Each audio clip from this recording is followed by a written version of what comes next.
ज्योतिताई सुरासे यांच्या आत्महत्या प्रकरणी कस्तुरबा गांधी विद्यालयाचे गवई यांची चौकशी करा। एकलव्य भिल्ल समाज संघटनेचे जिल्हाधिकारी कार्यालयासमोर आमरण उपोषण सुरू।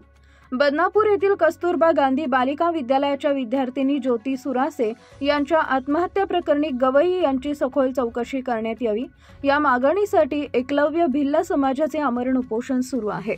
जोपर्यंत कस्तुरबा गांधी बालिकेचे गवई यांची चौकशी होत नाही तोपर्यंत आमरण उपोषण मागे हटणार नसल्याचा इशारा एकलव्य भिल्ल समाज संघटनेने दिलाय।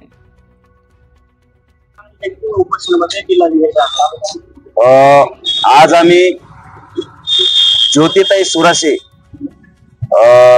हिचा बदनापूर या ठिकाणी कस्तुरबा बालिका महाविद्यालय या ठिकाणी तिचा घातपात घडलेली घटना झालेली होती, म्हणून तिला न्याय देण्यासाठी ज्योतिताईचे वडील व आदिवासी समाज तसेच एकलव्य भिल्ल समाज संघटनेचे पदाधिकारी, एकलव्य भिल्ल समाज संघटनेचे संस्थापक अध्यक्ष सुमित्राताई पवार यांच्या आदेशानुसार या ठिकाणी आज जिल्हाधिकारी कार्यालयासमोर ज्योतिताई यांना न्याय देण्यासाठी आपण उपोषण ठेवण्यात आलेले आहे।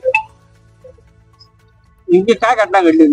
घटना अशी घडलेली होती की 5/2 मागील महिन्यामधील 2 तारखेला 5 तारखेला ज्योतिताई सुरासे यांनी त्यांच्या वडिलांना 2-1 दिवस अगोदर माहिती दिलेली होती की मला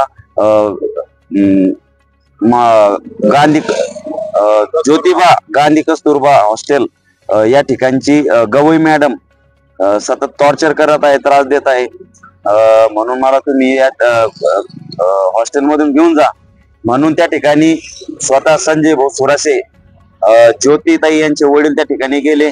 मुलीला सांगितलं की आपले गरीब परिस्थिती आहे, मग आता तू काय कर, तुझे पेपर जवळ आलेले आहे, 4 दिवसावर तू 12वीचे पेपर दे, पेपर झाल्यानंतर मी येतो, तुला घेऊन जातो आणि या शाळेपासून तुला सुटकाच करून देतो, नाही का। परंतु त्याच दिवशी जेव्हा मुलीचे वडील वापस घरी गेले, घरी जाताच 9-9:30च्या दरम्यान त्यांना कॉल आला। स्वतः गवई मॅडमने त्यांना कॉल केला, ते म्हणत होते की असा प्रकार घडला, प्रकार कोणत्या पद्धतीचा घडला, कसा घडला ते अद्याप उघड न करता त्या ठिकाणी बोलून घेतले आणि त्या ठिकाणी स्वतः आई आणि वडील तिथं हजर झाले।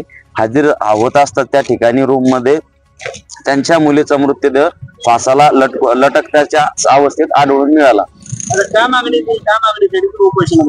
मागणी हीच आहे की मुलगी ही टॉप शिक्षण घेत होती, म्हणजे 10वी मध्ये असताना तिला 89% होते आणि मुलीचं स्वप्न होतं की तिला पोलीस भरतीमध्ये जायचं। पोलीस भरतीची भरपूर तयारी ती करत होती, म्हणून मुलीच्या वडिलांना पूर्णपणे विश्वास होता की माझी मुलगी शिक्षणच घेणार आणि आत्महत्या वगैरे करत नाहीत। मुलीच्या वडीलचं म्हणणं एवढंच आहे की तिचा घातपात झालेला आहे, त्या ठिकाणी असलेले कर्मचाऱ्यांच्या माध्यमातून घातपात झालेला आहे।